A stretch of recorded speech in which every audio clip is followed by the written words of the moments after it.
मराठवाड्यातल्या दुष्काळी परिस्थितीची केंद्रीय पथक करणार पाहणी। पुढच्या महिन्यात पथक येणार दौऱ्यावर।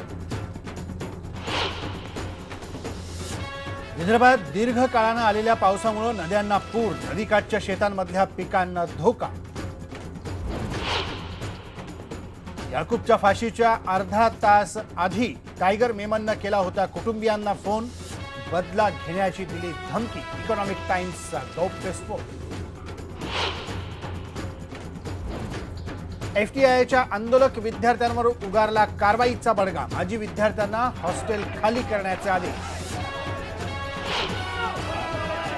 आरटीई अंतर्गत प्रवेश दिलेल्या विद्यार्थ्यांचे पैसे थकवल्याने खाजगी शाळा आक्रमक। सरकार विरोधात काढला विराट मोर्चा।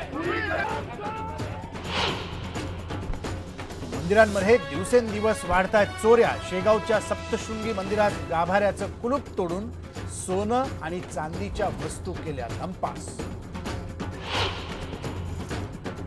आणि मुंबई मेट्रोच्या दरवाढीला सुप्रीम कोर्टाचा हिरवा कंदील। 3 महिन्यांनंतर होणार दरवाढ।